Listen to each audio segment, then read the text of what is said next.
পলি রান্নাঘর আপনাদের সবাইকে স্বাগত। আজকে আমি আবার একটা নতুনত্ব পিঠে করে দেখাবো। নতুনত্ব না, এটা পুরোনো। সবাই কেউ বলে আজকে, কেউ বলে চিতই পিঠে। এইটাকে আমি কি করেছি, আমি সিদ্ধ চাল কিনে নিই, আমি এটা আতপ চাল কিনে নিয়ে এসে বাড়িতে সকালবেলা ভিজিয়ে সন্ধ্যেবেলা ভালো করে মিক্সিতে ফাটিয়েছি। আর কি করেছি, শুকনো সুজি মিক্সিতে গুঁড়িয়ে নিয়েছি শুকনোভাবে। এই দুটোকে একসাথে নুন দিয়ে ফাটিয়েছি, দিয়ে আমি 15 মিনিট রেখে দিয়েছিলাম।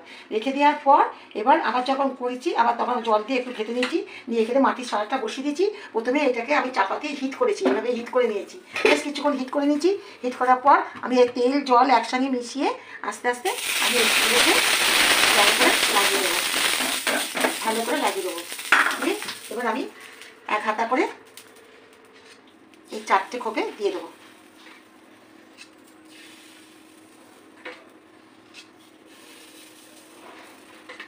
কেউ একটাতেও করে, 4টে থাকলে তাড়াতাড়ি হয়ে যায়, এগুলো করতে তো একটু সময় নেয়। এবার আমি চাপা দেবো, যেই না চাপা দেবো সঙ্গে সঙ্গে আমি হিটটা বাড়িয়ে দেবো, দিয়ে আমার মিনিট 2-3 রাখবো। এবার আমি এখানে খুলে এবার আমি এর মধ্যে এই যে শুধু নারকেল কুড়া রেখেছি, এর মধ্যে একটু দুটো ছড়িয়ে দেবো, খুব সুন্দর খেতে লাগবে। কেউ একবারে মিশিয়েও দেয়, আমি প্রথমটা ছড়িয়ে দিচ্ছি, দ্বিতীয়বারটা আমি সব চালগুলির সাথে মিশিয়ে দেবো, দিয়ে আবারও চাপা দিয়ে দেবো।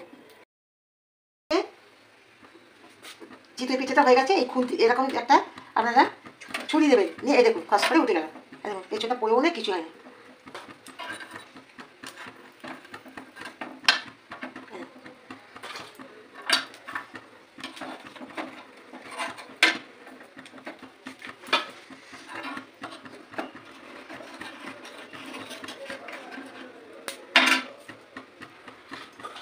সুন্দরভাবে তুলেছে, তেল না দিতে চলবে, প্রথমটা একটু দিতে হয়।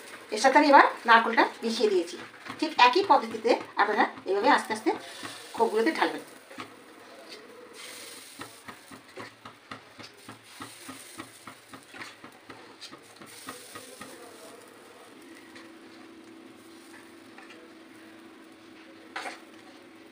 প্রথমটা একটু অল্প অল্প দিয়েছি, দ্বিতীয়বারটা একটু অল্প দিতে, তৃতীয়বার থেকে আমি বেশি করে দেবো। এবার আমি চাপা দিয়ে দেবো আর আঁচটাকেও বাড়িয়ে দেবো। আমার এইগুলো সব আজকেগুলো হয়ে গেছে। আপনারা অবশ্যই একবার বাড়িতে বানিয়ে খেয়ে দেখুন। যদি ভালো লেগে থাকে তো একটা কমেন্ট বক্সে গিয়ে একটা কমেন্ট করবেন, একটা সাবস্ক্রাইব করবেন আর একটা শেয়ার করবেন।